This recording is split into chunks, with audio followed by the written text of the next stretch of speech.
VAJ അക്കാഡമിക്സിലേക്ക് എല്ലാവർക്കും സ്വാഗതം. ചില കാര്യങ്ങൾ നിങ്ങളുടെ ശ്രദ്ധയിൽപ്പെടുത്തുന്നതിന് വേണ്ടിയാണ് ഈ വീഡിയോ ചെയ്യുന്നത്. ഇത് ആദ്യ അവസാനം വരെ നിങ്ങൾ ശ്രദ്ധിക്കണം എന്ന് ആദ്യമേ ഉണർത്തട്ടെ.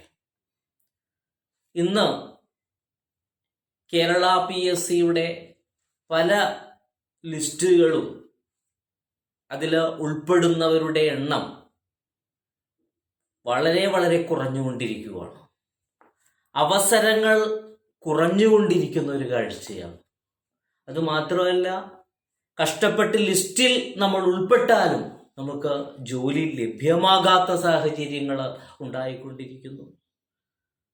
കൂടാതെ തന്നെ ചില തസ്തികകളിൽ സോഷ്യൽ വർക്കേഴ്സിനെ പൂർണ്ണമായിട്ടും തഴയുന്ന ഒരവസ്ഥ സംജാതമാകുന്നുണ്ട്. ഇങ്ങനെ നിരവധി പ്രശ്നങ്ങളാണ് ഇന്ന് ഉദ്യോഗാർത്ഥികൾ നേരിട്ടുകൊണ്ടിരിക്കുന്നത്. നിയമന നിരോധനം ഇല്ല എന്ന് സർക്കാർ ആവർത്തിച്ചു പറയുമ്പോഴും പല തസ്തികകളിലും ഒഴിവുകൾ ഉണ്ടായിട്ടും റാങ്ക് ലിസ്റ്റിൽ ഉൾപ്പെട്ടവർക്ക് നിയമനം കിട്ടാത്ത ഒരു സാഹചര്യത്തിലൂടെയാണ് നമ്മൾ ഇന്ന് കടന്നുപോയിക്കൊണ്ടിരിക്കുന്നത്.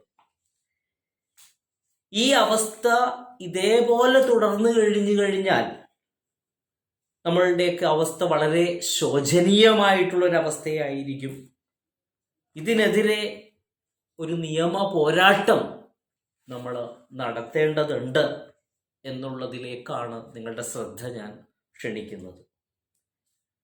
ഇന്ന് നമ്മൾ ഏതെങ്കിലുമൊക്കെ ഒരു ലിസ്റ്റിൽ ഉൾപ്പെട്ട് കഴിഞ്ഞാൽ സ്വാഭാവികമായിട്ട് ഒരാഴ്ച 2 ആഴ്ച ഭയങ്കര ബഹളമായിരിക്കും. പല ഗ്രൂപ്പുകൾ ക്രിയേറ്റ് ചെയ്ത് ഒഴിവുകൾ അന്വേഷിച്ച് നടക്കലും അതിൻ്റെ പുറകെ പോകലും കേസ് കൊടുക്കണമെന്ന് പറയലും അങ്ങനെ ഭയങ്കര തിരക്കുകളായിരിക്കും. ഒരു 2 ആഴ്ച കഴിയുമ്പോൾ പിന്നെ അതിൻ്റെ ആവേശം അങ്ങ് കെട്ടുപോകുകയാണ്.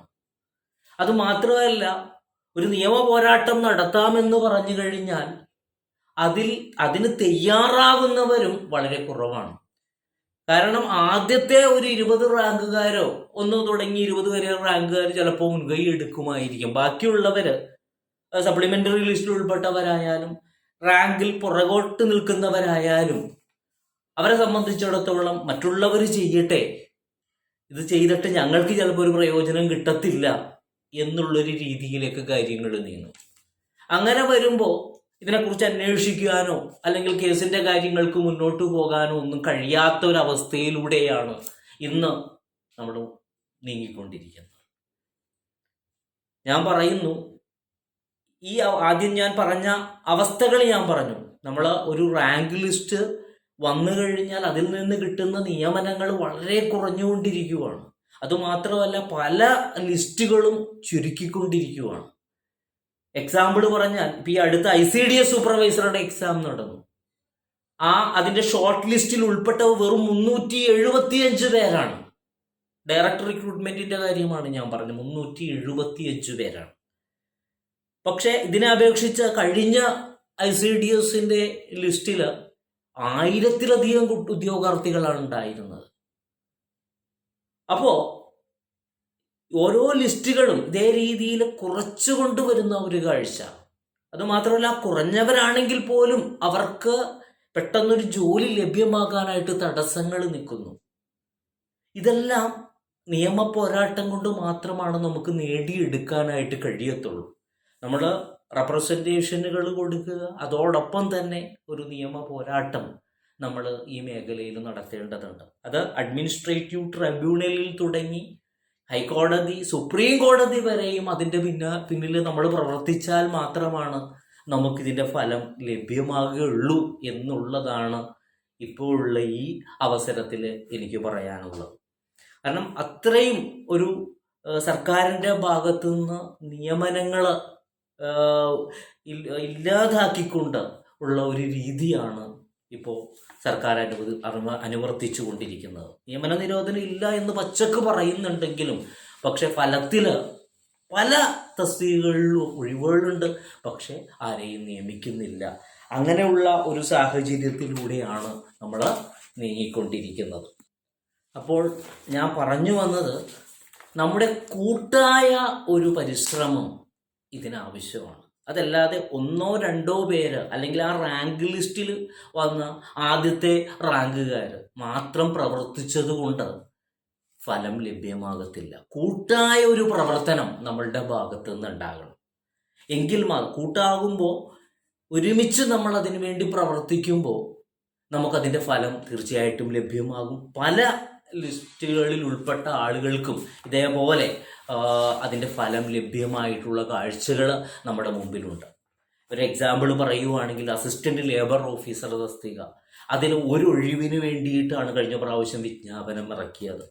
പക്ഷേ അതിലുള്ള റാങ്ക് ലിസ്റ്റിൽ ഉൾപ്പെട്ടവരുടെയും അല്ലാത്തവരുടെയും ആയിട്ടുള്ള കൂട്ടായ ശ്രമങ്ങൾ കൊണ്ടും കേസുകൾ കൈകാര്യം ചെയ്തും നിയമ പോരാട്ടം നടത്തിയും അവർക്ക് ഏകദേശം 25-26ഓളം ഒഴിവുകൾ അവർക്ക് റിപ്പോർട്ട് ചെയ്യിക്കാനും അതേപോലെ ജോലിയിൽ പ്രവേശിക്കാനും കഴിഞ്ഞു എന്നുള്ളതാണ്. അതുപോലെ തന്നെ ഒരു ഓവർസിയർ തസ്തിക, അപ്പം ഇങ്ങനെയുള്ള പല ഉദാഹരണങ്ങൾ, പല കേസുകൾ, മുമ്പ് കൊടുത്ത കേസുകളുടെ എല്ലാം കാര്യങ്ങൾ, പല ഉത്തരവുകൾ ഉണ്ടായതൊക്കെ നമ്മുടെ പിന്നിലുണ്ട്. അപ്പം അതുകൊണ്ട് എനിക്ക് നിങ്ങളോട് പറയാനുള്ളത്, ഒരുമയോടുകൂടി നമ്മൾ മുന്നോട്ട് പോകണം. ഇനിയുള്ള കാലം പഠനം ഒന്നുകൊണ്ട് മാത്രം നമുക്ക് റാങ്ക് ലിസ്റ്റിൽ ഉൾപ്പെടാനായിട്ട് കഴിയത്തില്ല. ഒരു നിയമ പോരാട്ടം കൂടി നമ്മൾ നടത്തേണ്ട ഒരു അവസ്ഥയിലേക്ക് കാര്യങ്ങൾ നീങ്ങുകയാണ്. അത് ഒരു കോമ്പറ്റേറ്റീവ് എക്സാമിൽ നമ്മൾ പഠിക്കുന്നു എന്നുള്ളതിനേക്കാൾ ഉപരിയായിട്ട് കുറച്ച് ലക്ക്, അതേപോലെ ഇങ്ങനെയുള്ള കുറേ കാര്യങ്ങൾ കൂടി കടന്നു വരുന്ന ഒരു സാഹചര്യമാണ് നമുക്ക് നിലവിൽ വന്നുകൊണ്ടിരിക്കുന്നത് എന്നുള്ള കാര്യം നിങ്ങൾ മറന്നു പോകരുത്. അതുപോലെ തന്നെ നമുക്ക് പല തസ്തികകളിലും ഇപ്പോൾ സോഷ്യൽ വർക്കേഴ്സ്, ഒരു എക്സാമ്പിൾ പറഞ്ഞാൽ അവരെ തഴയുന്ന ഒരു മനോഭാവം. എക്സാമ്പിൾ പറഞ്ഞാൽ അസിസ്റ്റന്റ് ലേബർ ഓഫീസർ, അതിൻ്റെ വിജ്ഞാപനത്തിൽ പറഞ്ഞിരിക്കുന്നത് ഒന്നുകിൽ LLB അല്ലെങ്കിൽ MSW. എന്നിട്ടൊരു കാര്യം കൂടി പറഞ്ഞിട്ടുണ്ട്, ലേബർ ലോ ഒരു വിഷയമായിട്ട് പഠിക്കണം MSW. നമുക്കറിയാം MSW-ൽ സോഷ്യൽ ലെജിസ്ലേഷൻ എന്ന് പറയുന്ന ഒരു സിലബസിൽ ഉൾപ്പെട്ട ഒരു ഭാഗമുണ്ട്. അതിൽ LLB-ക്കാർ പഠിക്കുന്ന അതേ നിയമങ്ങൾ, ലേബർ ലോകൾ, അതെല്ലാം ഈ സോഷ്യൽ ലെജിസ്ലേഷനിൽ വരുന്നുണ്ട്. Workmen compensation act, trade union act, ഇങ്ങനെയുള്ള സംഭവങ്ങളെല്ലാം നമ്മളുടെ സോഷ്യൽ ലെജിസ്ലേഷൻ സിലബസിൽ ഉൾപ്പെടുന്നുണ്ട്. പക്ഷേ ഈ കഴിഞ്ഞ അസിസ്റ്റന്റ് ലേബർ ഓഫീസർ എക്സാമിൽ MSW-ക്കാർ ധാരാളം പേര് ആ ലിസ്റ്റിൽ ഉൾപ്പെട്ടിരുന്നു. പക്ഷേ അവസാനം സർട്ടിഫിക്കറ്റ് വെരിഫിക്കേഷൻ്റെ സമയത്ത് സർട്ടിഫിക്കറ്റ് അയച്ചു കൊടുക്കണം എന്ന് പറഞ്ഞിട്ട് പ്രൊഫൈലിൽ അപ്ലോഡ് ചെയ്യണമെന്ന് പറഞ്ഞപ്പോൾ പലരും അപ്ലോഡ് ചെയ്തു. പക്ഷേ അവരെ തഴയുന്ന ഒരു മനോഭാവമാണ് കേരള PSC-യുടെ ഭാഗത്തു നിന്നുണ്ടായത്. അപ്പം അതിന് കാരണമെന്ന് പറഞ്ഞാൽ LLB-ക്കാർ അതിന് പാരവെച്ചു എന്നുള്ളതാണ്. അതായത് LLB-ക്ക് പഠിക്കുന്ന പോലെ ലേബർ ലോ പഠിക്കുന്നില്ല എന്നുള്ളതാണ്. അങ്ങനെ ഒരു എക്സ്പെർട്ട് കമ്മിറ്റിയെ, നമ്മുടെ കേരള PSC ഒരു എക്സ്പെർട്ട് കമ്മിറ്റിയെ നിയോഗിച്ചു. ആ എക്സ്പെർട്ട് കമ്മിറ്റി, അതായത് നമ്മളുടെ മഹാത്മാഗാന്ധി യൂണിവേഴ്സിറ്റിയുടെ കീഴിലുള്ള കേരള ലോ അക്കാദമിയിൽ നിന്നുള്ളൊരു ഡീനിനെയൊക്കെ ചുമതലപ്പെടുത്തി. അങ്ങനെ അവരും ഒരു റിപ്പോർട്ട് സമർപ്പിച്ചു. ആ റിപ്പോർട്ടിൻ്റെ അടിസ്ഥാനത്തിൽ MSW-ക്കാർക്ക് അത് ഈ പറയുന്ന യോഗ്യതയില്ല എന്ന് പറഞ്ഞുകൊണ്ട് ഉത്തരവുണ്ടാവുകയും അതിൻ്റെ ഫലമായിട്ട് അതിൽ ഉൾപ്പെട്ട MSW-ക്കാരെ ഒഴിവാക്കുകയും ചെയ്തു. റാങ്ക് ലിസ്റ്റിൽ LLB-ക്കാർ മാത്രം വരികയും ചെയ്തു. അപ്പോൾ ഇതിലൊരു വിരോധാഭാസം ഞാൻ പറയുന്നത്, ഈ LLB-ക്കാർ പഠിക്കുന്ന അതേ സംഭവങ്ങൾ തന്നെ സോഷ്യൽ ലെജിസ്ലേഷനിൽ കൂടുതലൊന്നുമില്ല. സോഷ്യൽ ലെജിസ്ലേഷനിൽ പക്ഷെ ഒരു സബ്ജക്റ്റ് എന്നുള്ള രീതിയിൽ പഠിക്കുന്നില്ല ലേബർ ലോ. മറിച്ച് സോഷ്യൽ ലെജിസ്ലേഷനിൽ ഈ ലേബർ ലോ സക്കമിട്ട് പഠിക്കുന്നുണ്ട്. അപ്പോൾ ഒരു നിയമ പോരാട്ടം നമ്മളുടെ ഭാഗത്തു നിന്ന് ഉണ്ടാകേണ്ടതുണ്ട്. അതാണ് ഞാൻ പറയുന്നത്. ഇത് ഒരാൾ ഇതിനു വേണ്ടി പുറകിൽ നടന്നിട്ട് കാര്യമില്ല. ഒരു കൂട്ടായ ഒരു ശ്രമം. നമ്മുടെ അവസരങ്ങൾ നമ്മൾ നഷ്ടപ്പെടുത്തി കളയരുത്. നമ്മളുടെ പ്രായത്തിലേക്ക് നമ്മൾ നോക്കണം. ആ പ്രായം തീരുന്നത് വരെ വരുന്ന എല്ലാ എക്സാമുകളും നമുക്ക് എഴുതാനായിട്ട് പറ്റണം. അതിനുവേണ്ടി അതിൻ്റെ പുറകെ നമ്മൾ മുന്നോട്ട് പോകണം. അതല്ലാതെ നമുക്ക് ഇനിയുള്ള കാലം രക്ഷ കിട്ടത്തില്ല എന്നുള്ള യാഥാർത്ഥ്യം നിങ്ങൾ ഓരോരുത്തരും തിരിച്ചറിയണം. അപ്പം ഞാൻ കേവലം ഈ അസിസ്റ്റന്റ് ലേബർ ഓഫീസറുടെ ഒരു എക്സാമ്പിൾ, അതായത് യഥാർത്ഥത്തിൽ സംഭവിച്ചൊരു കാര്യമാണ് ഞാൻ നിങ്ങളുടെ മുമ്പിൽ വെച്ചത്. യോഗ്യത നമുക്കുണ്ട്, എന്നിട്ട് പോലും നമ്മളെ തഴയുന്ന ഒരു മനോഭാവത്തിലേക്ക് കാര്യങ്ങൾ പോകുന്നു. നമ്മൾ സോഷ്യൽ ലെജിസ്ലേഷനിൽ അക്കമിട്ടി പറയുന്ന ലോസ് LLBക്കാർ പഠിക്കുന്ന അതേ നിയമങ്ങൾ നമ്മൾ പഠിക്കുന്നു, പക്ഷെ നമ്മൾ ഒഴിവാക്കും. വിരോധാഭാസം തന്നെ. അപ്പോൾ ഇത്തരത്തിലുള്ള ഈ രീതികൾക്ക് മാറ്റം വരുത്തണം. അതിന് പഠിച്ച നമ്മൾ തയ്യാറാകണം, കൂട്ടായിട്ട് എല്ലാവരും. അതിന് വേണ്ടിയിട്ടാണ് ഞാൻ നിങ്ങളുടെ മുമ്പിൽ വന്നത്. അപ്പോൾ എൻ്റെ ഈ വോയിസ് കേൾക്കുന്ന നിങ്ങൾ ഓരോരുത്തരും ഞാൻ ഈ പറയുന്നതിൽ കാര്യമുണ്ട് എന്ന് ബോധ്യപ്പെടുന്ന പക്ഷം ഞാൻ ഈ ഈ വീഡിയോയുടെ താഴെ ഒരു ഡിസ്ക്രിപ്റ്റീവ് ബോക്സിൽ ഒരു വാട്സാപ്പ് ഗ്രൂപ്പിൻ്റെ ലിങ്ക് ഇട്ടിട്ടുണ്ട്. അതിൽ വന്ന് എല്ലാവരും ജോയിൻ ആകുക. എന്നിട്ട് ഇതുപോലുള്ള കാര്യങ്ങൾ നമുക്ക് കൂട്ടായിട്ട് മുന്നോട്ട് കൊണ്ടുപോകേണ്ടതുണ്ട് എന്നുള്ള കാര്യം നിങ്ങളെ ഞാൻ ഓർമ്മപ്പെടുത്തുകയാണ്. അപ്പോൾ ഗ്രൂപ്പിൽ ആഡ് ആകുമ്പോൾ പ്രത്യേകം ശ്രദ്ധിക്കുക, ജെനുവിനായിട്ടുള്ളവർ മാത്രം വന്ന് ആഡ് ആകുക. അതല്ലാതെ വെറുതെ വന്ന് ആഡായിട്ട് യാതൊരുവിധ കാര്യവും ഇല്ല. നിങ്ങൾക്ക് ഞാൻ ഈ പറഞ്ഞ കാര്യങ്ങളുടെ നിജസ്ഥിതി ബോധ്യപ്പെട്ടിട്ടുണ്ടെങ്കിൽ അതുകൊണ്ട് ഫലമുണ്ടാകും. കൂട്ടായ ശ്രമം കൊണ്ട് നമുക്കത് നേടിയെടുക്കണം എന്നുള്ള ആത്മാർത്ഥമായിട്ടുള്ള ആഗ്രഹമുള്ളവർ ഇതിൽ ജോയിൻ ചെയ്യുവാണെങ്കിൽ നമുക്കൊരു കൂട്ടായ്മ ഉണ്ടാക്കിയെടുക്കാം. അതോടൊപ്പം തന്നെ നമുക്ക് പഠനം ആരംഭിക്കുകയും ചെയ്യാം. കാരണം ഇപ്പോൾ CDPOയുടെ അടുത്ത് തന്നെ നമ്മളുടെ വിജ്ഞാപനം വരും. അതിൻ്റെ കാര്യം കൂടി പറയുന്നതിന് വേണ്ടിയിട്ടാണ് ഞാനിപ്പോൾ ഈ വീഡിയോ ചെയ്തിരിക്കുന്നത്. അതായത് CDPOയുടെ അടുത്ത ബാച്ച്, ഞാനിപ്പോൾ ഒരു ബാച്ച് നടത്തുന്നുണ്ട്. അടുത്ത ബാച്ച് ജൂലൈ 10 മുതൽ ആരംഭിക്കുകയാണ്.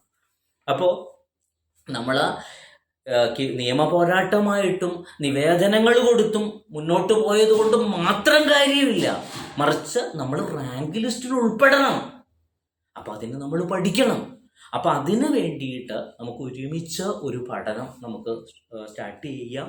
ഇനിയും ജോയിൻ ചെയ്യാത്തവർ, ഞാൻ പറഞ്ഞില്ല ഒരു ബാച്ച് ഇപ്പോൾ നടക്കുന്നുണ്ട്, അത് നമ്മൾ നേരത്തെ സ്റ്റാർട്ട് ചെയ്തതാണ്. ഇനിയിപ്പോൾ അടുത്തത് ജൂലൈ 10 നമ്മുടെ ആ ക്ലാസ് നമ്മൾ ആരംഭിക്കുവാണ്. അപ്പോൾ എല്ലാവരും അതിൽ അതുകൊണ്ട് ഫലം ഉണ്ടാകുമെന്ന് കാണുന്നവരെല്ലാവരും അതിലും ജോയിൻ ചെയ്യണമെന്ന് ഞാൻ ഓർമ്മപ്പെടുത്തുവാണ്. അതോടൊപ്പം തന്നെ ഞാൻ ഈ പറഞ്ഞ കാര്യങ്ങൾ മറ്റുള്ളവരിലേക്ക് അറിയാത്തവരിലേക്ക് എത്തിക്കുക എന്നുള്ളൊരു ബാധ്യത കൂടി നിങ്ങൾക്ക് ഓരോരുത്തർക്കും ഉണ്ട്. ഇവിടെ നിങ്ങൾ മനസ്സിലാക്കണം, ഇത് എൻ്റെയോ നിങ്ങളുടെയോ മാത്രം പ്രശ്നമല്ല, ഇത് നമ്മുടെ ഈ കൂട്ടായ്മയുടെ പ്രശ്നമാണ് എന്ന് മനസ്സിലാക്കിക്കൊണ്ട് അതിനെതിരെ പോരാട്ടം നടത്തേണ്ടത് നമ്മുടെ ഭാരിച്ച ഉത്തരവാദിത്വമാണ്. നമ്മുടെ ആ പ്രായം അവസാനിക്കുന്നതിന് മുമ്പ് നമുക്ക് ഈ പോരാട്ടങ്ങൾ നടത്തി നമുക്ക് പരമാവധി നിയമനങ്ങൾ നേടിയെടുത്ത് അതുപോലെ നമ്മളെ തഴയുന്ന തസ്തികകളിൽ നിന്ന് നമുക്ക് നമ്മളെയും കൂടി ഉൾപ്പെടുത്തിക്കൊണ്ട് റാങ്ക് ലിസ്റ്റ് ഇറക്കാനായിട്ടുള്ളൊരു മനോഭാവങ്ങൾ ഉണ്ടാകണം. നിങ്ങളൊന്ന് ആലോചിച്ച് നോക്കി, എത്ര കഷ്ടപ്പെട്ടായിരിക്കും ഒരു റാങ്ക് ലിസ്റ്റിൽ ഓരോരുത്തരും ഉൾപ്പെടുന്നത്. അതിൽ നിയമനങ്ങളില്ലാതെ വരുമ്പോഴുള്ള അവസ്ഥ എന്താണ്? അതല്ലെങ്കിൽ അതിൽ ഉൾപ്പെട്ടിട്ട് അതിൽ നിന്ന് യോഗ്യത ഇല്ല എന്ന് പറഞ്ഞ് യോഗ്യത ഉണ്ടായിട്ടും തഴയുമ്പോഴുള്ള അവസ്ഥ എന്തായിരിക്കും? എനിക്കറിയാം, ഈ അസിസ്റ്റന്റ് ലേബർ ഓഫീസറിൽ നിരവധി പേര് അതേപോലെ MSWക്കാർ തഴയപ്പെട്ടു.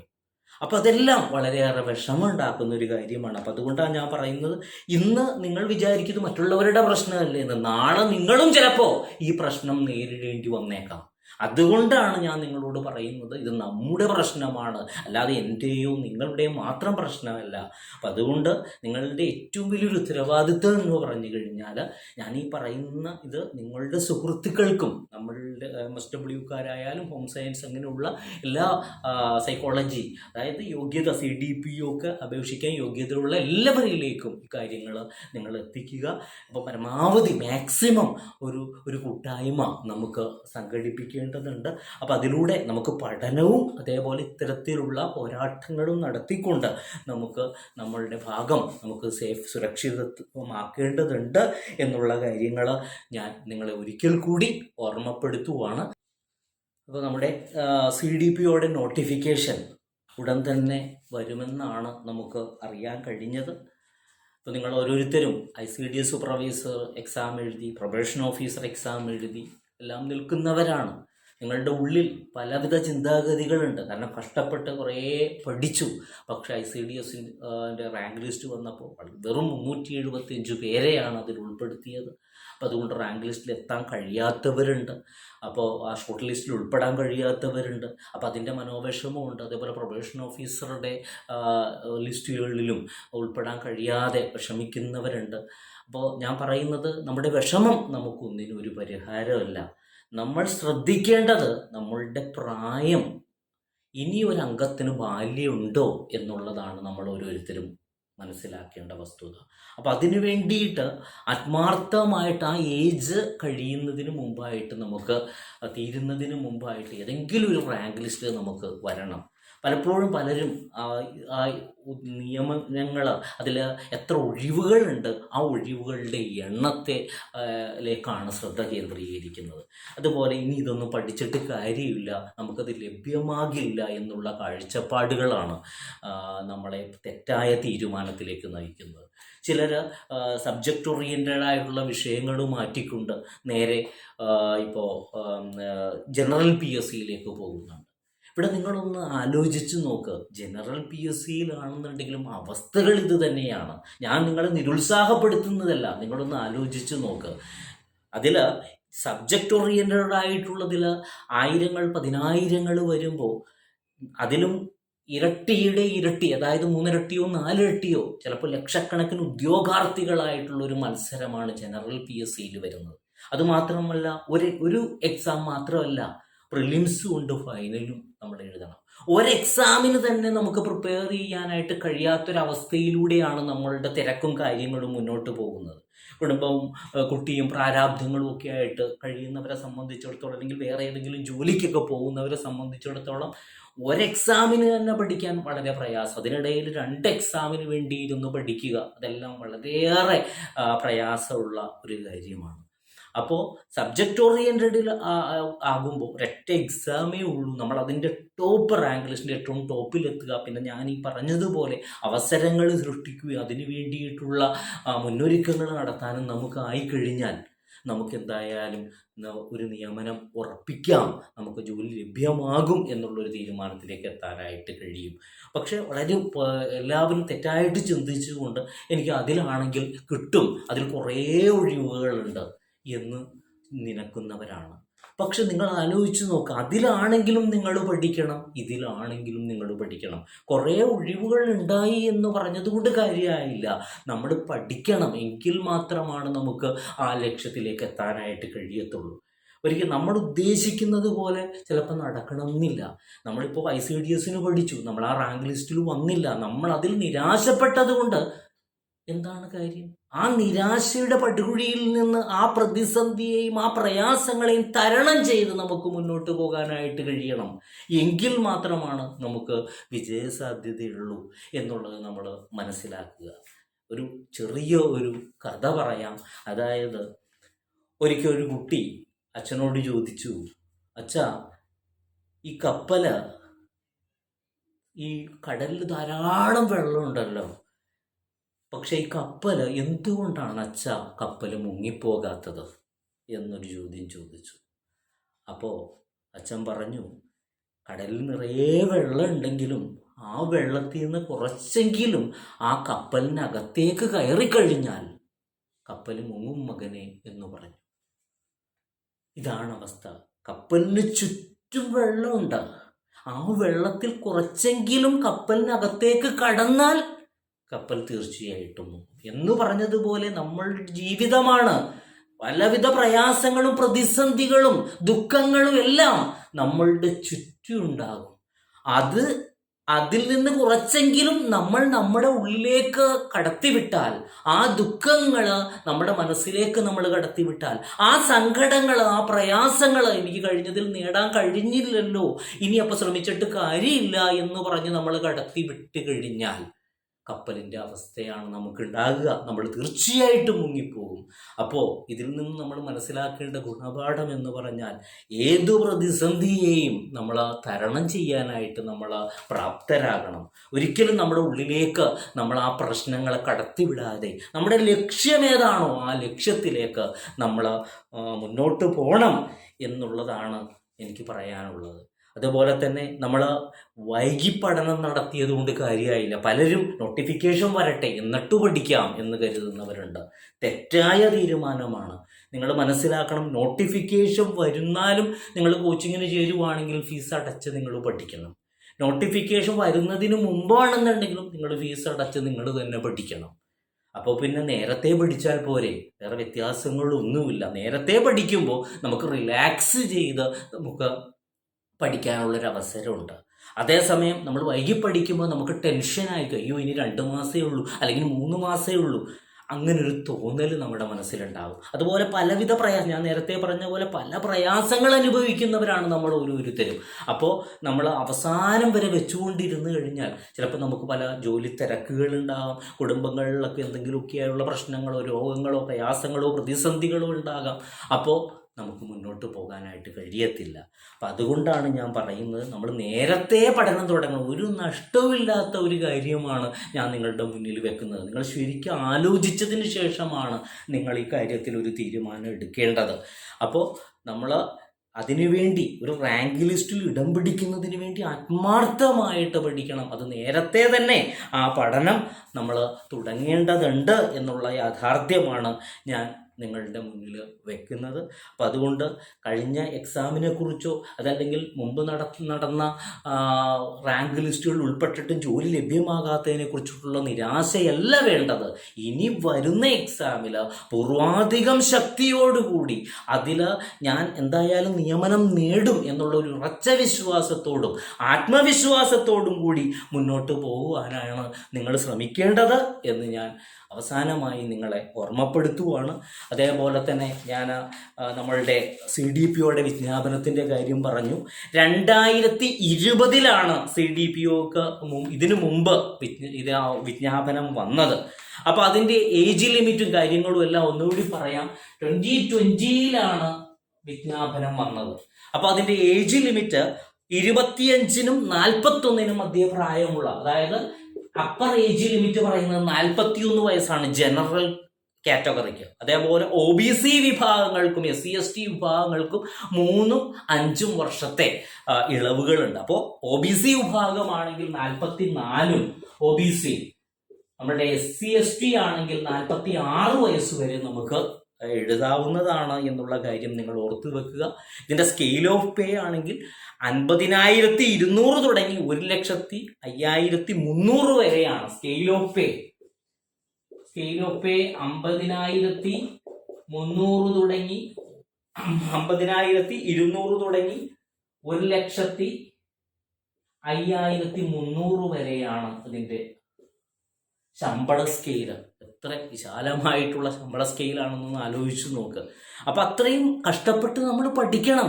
50,200 സ്റ്റാർട്ട് ചെയ്യുന്നു, 1,05,300 ഒരു ഗസറ്റഡ് തസ്തികയിലേക്കാണ് നമ്മൾ എത്തുന്നത്. അപ്പം അതിന് ആത്മാർത്ഥമായിട്ട് നമ്മൾ പഠിക്കണം. അതിന് വൈകി പഠിച്ചത് കൊണ്ട് കാര്യമുണ്ടോ എന്ന് ചോദിച്ചാൽ കാര്യമൊക്കെ ഉണ്ട്. പക്ഷേ നേരത്തെ പഠനം തുടങ്ങുമ്പോൾ നമുക്ക് അടിവരയിട്ട് ആ ലക്ഷ്യം സാക്ഷാത്കരിക്കാൻ കഴിയുമെന്ന് നമുക്ക് ഉറപ്പിക്കാനായിട്ട് കഴിയും എന്നുള്ളതാണ്. ഇനി അതിൻ്റെ ക്വാളിഫിക്കേഷൻ എന്ന് പറഞ്ഞു കഴിഞ്ഞാൽ മാസ്റ്റർ ഡിഗ്രിയാണ്. മാസ്റ്റർ ഡിഗ്രി അത് നമ്മുടെ ഹോം സയൻസിലോ സോഷ്യൽ വർക്കിലോ സോഷ്യോളജിയിലോ സൈക്കോളജിയിലോ ഉള്ള മാസ്റ്റർ ബിരുദമാണ് മാസ്റ്റർ ഡിഗ്രി. എന്തിലൊക്കെ ഉള്ളത്? Social work, sociology, home science, psychology, ഈ വിഭാഗത്തിലുള്ള മാസ്റ്റർ ബിരുദമാണ് ഇതിൻ്റെ യോഗ്യതയായിട്ട് വരുന്നത്. അപ്പോൾ പലർക്കും പല സംശയങ്ങളുണ്ട്. ഇഗ്നോയിൽ പഠിച്ചവർക്കും ഭാരതിയാർ യൂണിവേഴ്സിറ്റി പഠിച്ചവർക്കും ഒക്കെ എഴുതാൻ കഴിയുമോ എന്നുള്ളത് തീർച്ചയായിട്ടും കഴിയും. അതാണ് 2025 ഹൈക്കോടതിയുടെ ഡിസിഷൻ ഉണ്ട്. അതായത് നമ്മളുടെ Harishankar versus state of Kerala and others case. Harishankar versus state of Kerala and others. ഈ കേസിൽ ഹൈക്കോടതി പറഞ്ഞത് എന്താണെന്ന് വെച്ചാൽ നമ്മളുടെ നമ്മുടെ ഇന്ദിരാഗാന്ധി ഓപ്പൺ യൂണിവേഴ്സിറ്റിയുടെ ബിരുദങ്ങൾക്ക് തുല്യതാ സർട്ടിഫിക്കറ്റ് നിർബന്ധമില്ല എന്ന് ഹൈക്കോടതി പറഞ്ഞു. അപ്പം അതുകൊണ്ട് തന്നെ നമുക്ക് എല്ലാവർക്കും ഈ പറഞ്ഞ രീതിയിൽ ഇഗ്നോയിൽ പഠിച്ചവർക്കും ഭാരതീയ യൂണിവേഴ്സിറ്റി പഠിച്ചവർക്കും ഒക്കെ ഈ പറയുന്ന രീതിയിൽ നമുക്ക് CDPOയിലേക്ക് CDPOയുടെ വിജ്ഞാപനം വരുമ്പോൾ അപേക്ഷ അയക്കാം. അപ്പം അതുകൊണ്ട് ആരും നിരാശപ്പെടേണ്ട. എല്ലാവരും അതിൽ കഴിയുന്നവർ നിരാശകളെല്ലാം മാറ്റിവെച്ചുകൊണ്ട് അത് നേടിയെടുക്കണമെന്നുള്ള ആത്മാർത്ഥമായിട്ടുള്ള ആഗ്രഹത്തോടുകൂടി നിങ്ങൾ ഓരോരുത്തരും മുന്നോട്ട് വരണം. ഇതിനു മുമ്പ് എക്സാം നടന്നത് 2022 എക്സാം നടന്നത്. 7/4/2022 എക്സാം നടന്നു. അതിൻ്റെ rank short list 2023 short list വന്നു. ഷോർട്ട് ലിസ്റ്റിൽ ഏകദേശം 150 പേരാണ് ഷോർട്ട് ലിസ്റ്റിൽ ഉൾപ്പെട്ടത്. റാങ്ക് ലിസ്റ്റ് 8/2/2024 ആണ് റാങ്ക് ലിസ്റ്റ് വരുന്നത്. റാങ്ക് ലിസ്റ്റ് വന്നിട്ട് ഏകദേശം 1.5 കൊല്ലം പിന്നിടുകയാണ് ചെയ്യുന്നത്. അപ്പോൾ അടുത്ത വിജ്ഞാപനം വരുവാണ്. അപ്പം അങ്ങനെ വരുമോ എന്നുള്ളൊരു ചോദ്യം വരാം. ഒരു ലിസ്റ്റ് നിൽക്കുന്നുണ്ട്, 3 വർഷത്തെ കാലാവധിയില്ലേ അതിന് വരുന്നത്. ഇവിടെ നമ്മൾ മനസ്സിലാക്കേണ്ടത് 2020 വിജ്ഞാപനം വന്നു. അപ്പം അതിനു മുമ്പ് 5 വർഷം മുമ്പാണ് വിജ്ഞാപനം വന്നിരിക്കുന്നത്. അപ്പം അങ്ങനെ വെച്ച് നോക്കുമ്പോൾ അതിൻ്റെ പ്രോസസ്സും കാര്യങ്ങളും എല്ലാം നടന്നു. ഇപ്പം വിജ്ഞാപനം വിളിച്ച് പരീക്ഷ ഉടൻ തന്നെ വിജ്ഞാപനം വന്ന് പിറ്റേ ദിവസം എക്സാം ഉണ്ടാകത്തില്ലല്ലോ. എക്സാം നടക്കുന്നത് വീണ്ടും ഒരു 6 മാസം അല്ലെങ്കിൽ 1 കൊല്ലത്തിന് ശേഷം, 1 കൊല്ലം അടുത്തോ അല്ലെങ്കിൽ 9 മാസത്തിനുള്ളിലായിരിക്കാം എക്സാം നടക്കുക. അപ്പോൾ എക്സാം നടന്നു കഴിഞ്ഞാൽ പിന്നെ അതിൻ്റെ ഷോർട്ട് ലിസ്റ്റ് വരാൻ പിന്നെയും സമയം എടുക്കും. അപ്പോഴേക്കും ഈ പറയാം പിന്നെ റാങ്ക് ലിസ്റ്റ് വരാനും സമയം എടുക്കും. അപ്പം അങ്ങനെ വരുമ്പോൾ എന്താണോട്ടെ ഈ ഓർഡർ നോക്കിയാൽ അറിയാം. 22 പരീക്ഷ നടന്നു, 23 എക്സാം നടക്കുന്നത്, 20 വിജ്ഞാപനം വരുന്നു. 20 വിജ്ഞാപനം വരുന്നു, 22 എക്സാം നടക്കുന്നു, 23 ഷോർട്ട് ലിസ്റ്റ് വരുന്നു, 24 റാങ്ക് ലിസ്റ്റ് വരുന്നു. അങ്ങനെയാണെങ്കിൽ 20 തുടങ്ങി 2025 എന്തായാലും നമ്മുടെ വിജ്ഞാപനം വരും. ഞാൻ ആദ്യം ഒരു വീഡിയോ ചെയ്തതിൽ പറഞ്ഞതുപോലെ ഞാൻ പ്രതീക്ഷിക്കുന്നത് സെപ്റ്റംബറോട് കൂടിയാണ്. സെപ്റ്റംബറിന് ശേഷം നമുക്ക് പ്രതീക്ഷിക്കാം എന്തായാലും. ചിലപ്പോൾ അതിനു മുമ്പ് വരുമെന്നുള്ള ഒരു ശ്രുതിയും കേൾക്കുന്നുണ്ട്. അപ്പം അതുകൊണ്ട് നമുക്ക് നേരത്തെ പഠിക്കണം. എന്ന് വേണമെങ്കിലും വരട്ടെ, പക്ഷേ നമ്മൾ പഠനം നേരത്തെ തുടങ്ങും. നമുക്ക് എന്തായാലും അതിലുൾപ്പെട്ടേ മതിയാകൂ എന്നുള്ള ഒരു ഉറച്ച തീരുമാനത്തോടെ കഴിഞ്ഞ കാര്യങ്ങളെല്ലാം മറന്നുകൊണ്ട്, ഞാൻ പറഞ്ഞ കപ്പലിൻ്റെ ഉദാഹരണങ്ങളിൽ നിന്ന് കാര്യങ്ങളെല്ലാം നമ്മൾ ഉൾക്കൊണ്ടുകൊണ്ട് നമ്മുടെ പ്രയാസങ്ങളും പ്രതിസന്ധികളും എല്ലാം അവിടെ ചുറ്റുപാടും നിൽക്കട്ടെ, അതൊന്നും നമ്മളിലേക്ക് ആവാഹിച്ചെടുക്കാതെ നമ്മൾ എന്തായാലും ആ ലിസ്റ്റിലേക്ക് ഇടം പിടിക്കും എന്നുള്ള ഒരു ഉറച്ച തീരുമാനത്തോടു കൂടി മുന്നോട്ട് പോകണം. ഞാൻ പറഞ്ഞത് നിങ്ങൾ ഒരിക്കൽ കൂടി ശ്രദ്ധിക്കുക. ഇഗ്നോയിൽ പഠിച്ചവർക്കും ഭാരതീയ യൂണിവേഴ്സിറ്റി പഠിച്ചവർക്കും ഒക്കെ അതിനാണ് ഈ പറയുന്ന ഹൈക്കോടതിയുടെ വിധി വന്നിരിക്കുന്നത്. Harishankar versus state of Kerala and others എന്ന് പറയുന്ന വിധി. അപ്പോൾ 2020 വിജ്ഞാപനം വന്ന സ്ഥിതിക്ക് ഇനി നമുക്ക് എന്തായാലും 2025 അതായത് കൂടിയാൽ 2026 ഫെബ്രുവരി, അപ്പോൾ അതുവരെയാണ് നമുക്ക്. അതിനു മുമ്പ് വരുമെന്നുള്ളതാണ് നമുക്ക് അന്വേഷിക്കുമ്പോൾ കിട്ടുന്ന ഒരു മറുപടി. അപ്പോൾ അങ്ങനെയാണെന്നുണ്ടെങ്കിൽ നമ്മൾ നേരത്തെ പഠനം തുടങ്ങേണ്ടതുണ്ട്. അപ്പം അതുകൊണ്ട് ജൂലൈ 10 നമ്മുടെ ക്ലാസ്സുകൾ ആരംഭിക്കുവാണ്. അതായത് എൻ്റെ അടുത്ത ബാച്ചാണ് എന്നുള്ളത് ഓർക്കുക. അപ്പോൾ അതിൽ ഇനിയും ജോയിൻ ചെയ്യാത്തവർ, ആദ്യത്തെ ബാച്ചിൽ ജോയിൻ ചെയ്യാത്തവർ നിർബന്ധമായിട്ടും താല്പര്യമുള്ളവർ ഉടൻ തന്നെ ജോയിൻ ചെയ്യുക. നമുക്ക് നേരത്തെ കൂട്ടി പഠിക്കാം. അതുപോലെ തന്നെ ഞാൻ ആദ്യം പറഞ്ഞ കാര്യത്തിലേക്ക് വീണ്ടും എത്തുവാണ്. നമ്മൾ പഠനത്തോടൊപ്പം തന്നെ നമുക്ക് നിയമനങ്ങൾ അതിൽ ലഭ്യമാകുന്ന രീതിയിലേക്ക് കേസുകളാണെന്നുണ്ടെങ്കിലും അതേപോലെ തന്നെ നിവേദനങ്ങളൊക്കെ ആണെന്നുണ്ടെങ്കിലും നമുക്ക് കൊടുത്ത് നമുക്ക് നമ്മുടെ കാര്യങ്ങൾ സാധിച്ചെടുക്കേണ്ടതുണ്ട് എന്നുള്ളത് നിങ്ങൾ ഓരോരുത്തരും മനസ്സിലാക്കുക. അപ്പോൾ അതിന് നിയമ പോരാട്ടങ്ങൾ ഒറ്റക്കല്ല, നിങ്ങൾ തനിച്ചല്ല, നമുക്ക് കൂട്ടായിട്ട് നമ്മളെല്ലാവരും കൂടി ഒരുമിച്ചുകൊണ്ട് നമുക്ക് ആ നിയമ പോരാട്ടങ്ങൾ നടത്തുമ്പോൾ, അതാണ് ഞാൻ പറഞ്ഞത്, അതും ട്രിബ്യൂണലിൽ മാത്രം ഒതുക്കാതെ ഹൈക്കോടതിയിൽ സുപ്രീം കോടതി വരെ എത്താവുന്ന രീതിയിലേക്ക് നമുക്ക് കാര്യങ്ങൾ നീക്കണം.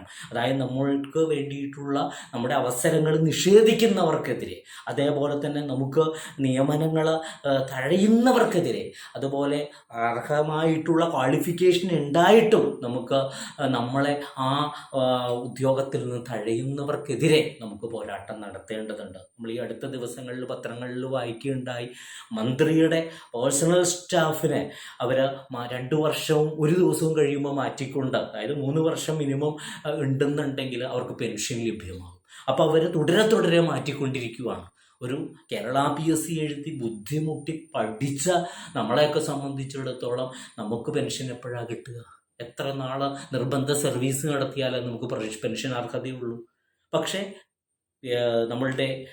നമ്മളെ ഭരിക്കുന്നവർ നമ്മളോട് കാണിക്കുന്നത്, അത് ഞാൻ ഇപ്പോൾ ഭരിക്കുന്ന പാർട്ടിയെക്കുറിച്ചോ അല്ലെങ്കിൽ കഴിഞ്ഞ പാർട്ടിയെക്കുറിച്ചോ ഒരു പാർട്ടിയെക്കുറിച്ചുമുള്ള നെഗറ്റീവ് അല്ല ഞാൻ പറയുന്നത്. ഏതു മന്ത്രിസഭ വന്നാലും ഏതു പാർട്ടി ഭരിച്ചാലും നമ്മൾക്ക് നേടിയെടുക്കാനുള്ള നമ്മൾ നിയമ പോരാട്ടത്തിലൂടെ ഇനി നേടിയെടുക്കേണ്ടതായിട്ട് വരും. എല്ലാവരും അവരവരുടെ സ്വാർത്ഥ ലാഭങ്ങൾക്ക് വേണ്ടിയിട്ടാണ് മുന്നോട്ട് പോകുന്നത്. അതല്ലാതെ ഈ പാർട്ടി മോശമാണ്, മറ്റു പാർട്ടി നല്ലതാണ്, അല്ലെങ്കിൽ മറ്റേ പാർട്ടി മോശമാണ്, ഇത് നല്ലതാണ് എന്നുള്ളതല്ല ഞാൻ പറയുന്നത്. ഈ റാങ്ക് ലിസ്റ്റിൽ വന്ന നിങ്ങൾക്ക് ഓരോരുത്തർക്കും അറിവുള്ളൊരു കാര്യമായിരിക്കും, നിയമന നിരോധനം ഇല്ല എന്ന് പറഞ്ഞിട്ട് പലപ്പോഴും നിയമനങ്ങൾ സ്ട്രക്കായി നിൽക്കുന്നൊരവസ്ഥ. അതേപോലെ റാങ്ക് ലിസ്റ്റുകൾ സമയബന്ധിതമായിട്ട് ഇറങ്ങുമെന്ന് പറഞ്ഞിട്ട് എക്സാം കഴിഞ്ഞിട്ട് എത്രയായിട്ടും അത് റാങ്ക് ലിസ്റ്റുകൾ പബ്ലിഷ് ചെയ്യാനായിട്ടുള്ള ഒരു ശ്രമം PSC ഭാഗത്തു നിന്നുണ്ടാകുന്നില്ല. അപ്പം ഇതിനെല്ലാം കൂട്ടായിട്ട് നമ്മൾ ശ്രമിക്കേണ്ടതുണ്ട്. കാര്യങ്ങളെല്ലാം നമുക്ക് ഓരോരുത്തർക്കും അറിയാം, ഓരോ കാര്യങ്ങളും. പക്ഷേ നമ്മൾ അതിനു വേണ്ടി പ്രവർത്തിക്കാൻ തയ്യാറാകുന്നില്ല. പക്ഷെ പ്രവർത്തിക്കുന്നവർക്ക് അതിൻ്റെ ഫലം കിട്ടുന്നുമുണ്ട്. അതാണ് ഞാൻ പറയുന്നത്. എനിക്ക് അറിവുള്ള കാര്യമാണ്. അസിസ്റ്റന്റ് ലേബർ ഓഫീസറുടെ കേസിൽ ഞാൻ പറഞ്ഞത്, ഒരൊഴിവിൽ നിന്ന് 25 ഒഴിവിലേക്ക് അവർക്ക് എത്തിക്കാൻ കഴിഞ്ഞു. അതേപോലെ 1:1 അനുപാതം അവർക്ക് ക്രിയേറ്റ് ചെയ്യാൻ കഴിഞ്ഞു. എങ്ങനെ സാധിച്ചു?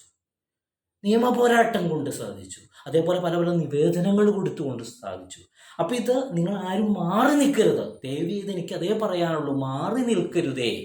അതുമാത്രമല്ല, നിങ്ങളുടെ സഹപ്രവർത്തകരോട്, നിങ്ങളുടെ സഹപാഠികളോട്, അറിയാത്തവരോട് ഈ കാര്യങ്ങൾ എത്തിച്ചുകൊണ്ട്, അതേപോലെ നിങ്ങളുടെ പല ഗ്രൂപ്പുകളുണ്ടാവും, ആ ഗ്രൂപ്പുകളിലേക്ക് ഈ കാര്യം എത്തിച്ചുകൊണ്ട്, അതായത് ഒരു ഗ്രൂപ്പ്, ഒരു കൂട്ടായ്മ നമുക്ക് കീഴിൽ നമുക്ക് ക്രിയേറ്റ് ചെയ്യാൻ പറ്റണം. അങ്ങനെ നമുക്ക് ആ കൂട്ടായ്മയിലൂടെ പഠനങ്ങളും നിയമ പോരാട്ടങ്ങളുമായിട്ട് മുന്നോട്ട് പോകാനായിട്ട് കഴിയണം. അപ്പോൾ നമ്മളുടെ ഒരു കൂട്ടായ്മയാകുമ്പോൾ നമുക്ക് എല്ലാവർക്കും അഫോർഡബിൾ ആയിട്ടുള്ള രീതിയിൽ ഒരു ഫീസും നമുക്ക് നിശ്ചയിച്ചുകൊണ്ട് നമുക്ക് മുന്നോട്ട് പോകാനായിട്ട് കഴിയും. അതേപോലെ നമ്മുടെ എല്ലാ കാര്യങ്ങളും വളരെ ഭംഗിയായിട്ട് നമ്മുടെ ആ ലക്ഷ്യം സാക്ഷാത്കരിക്കാനായിട്ട് നമുക്ക് ഒത്തൊരുമയോടെ മുന്നോട്ട് പോകാൻ കഴിയും എന്നുള്ളതും നിങ്ങൾ ഓരോരുത്തരും മനസ്സിലാക്കുക. അപ്പോൾ ഇനി കൂടുതലായിട്ട് ഒന്നും പറയാനില്ല. നമ്മളുടെ കഴിഞ്ഞ കാലങ്ങൾ നമ്മൾ ഉപേക്ഷിക്കുക. ആ പാസ്റ്റിനെ നമ്മൾ ഉപേക്ഷിച്ചുകൊണ്ട് നമ്മൾ ഫ്യൂച്ചറിന് വേണ്ടി പ്രസൻറ്റിൽ പ്രവർത്തിച്ചുകൊണ്ട് നമുക്ക് ഫ്യൂച്ചറിന് വേണ്ടിയിട്ട് നമുക്ക് അധ്വാനിക്കാം എന്നേ എനിക്ക് പറയാനുള്ളൂ. അപ്പം അതുകൊണ്ട് തളരരുത്. നമ്മളെപ്പോഴും ഒരു ലക്ഷ്യം, കഴിഞ്ഞത് ഓർത്ത് ദുഃഖിക്കാനുള്ളതല്ല നമ്മുടെ ജീവിതം എന്നുള്ളത് നിങ്ങൾ ഓരോരുത്തരും മനസ്സിലാക്കുക. പുതിയ പ്രയാണം നമ്മൾ ആരംഭിക്കേണ്ടതുണ്ട്. നമ്മുടെ പ്രായം കഴിയുന്നതിന് മുമ്പായിട്ട് നമുക്കൊരു ജോലിയിലേക്ക് കയറണം എന്നുള്ള ആത്മവിശ്വാസത്തോടും ആത്മാർത്ഥതയോടും കൂടിയുള്ള ഒരു പഠനം നിങ്ങളുടെ ഭാഗത്തു നിന്ന് ഉണ്ടാകണം.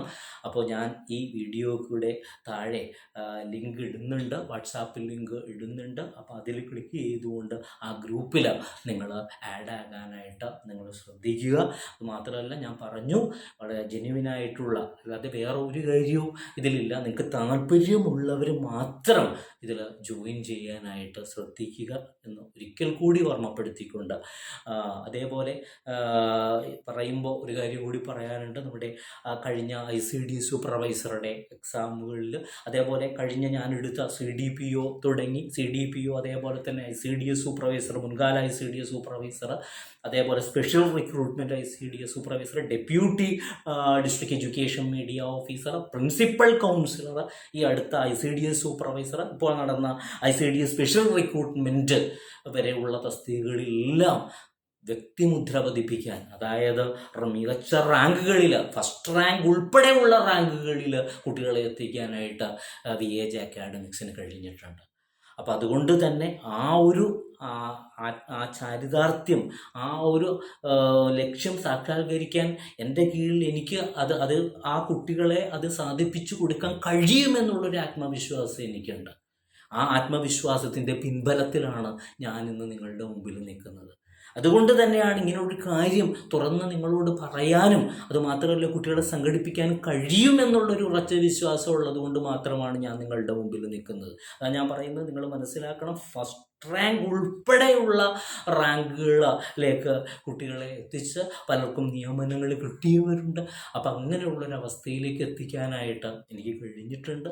അപ്പോൾ ഇനി നിങ്ങളുടെ ഊഴമാണ്. നിങ്ങൾ ഓരോരുത്തരെയും, തളർന്നിരുന്ന നിങ്ങൾ ഓരോരുത്തരെയും ആ തളർച്ച മാറ്റിക്കൊണ്ട് നിങ്ങളുടെ ലക്ഷ്യത്തിലേക്ക് നടന്നെടുക്കാനായിട്ട് നിയമ പോരാട്ടങ്ങളും കൂടി നടത്തുന്നതിന് വേണ്ടിയിട്ട്, നിങ്ങളോടൊപ്പം സഹകരിച്ചു പ്രവർത്തിക്കുന്നതിന് വേണ്ടിയിട്ട് നിങ്ങളെല്ലാവരെയും ഞാൻ VAG അക്കാഡമിക്സിലേക്ക് ഹാർദമായി സ്വാഗതം ചെയ്യുവാണ്. അപ്പോൾ എല്ലാവർക്കും എല്ലാവിധ ആശംസകളും അനുഗ്രഹങ്ങളും നേർന്നുകൊണ്ട് നിർത്തുന്നു. നന്ദി, നമസ്കാരം.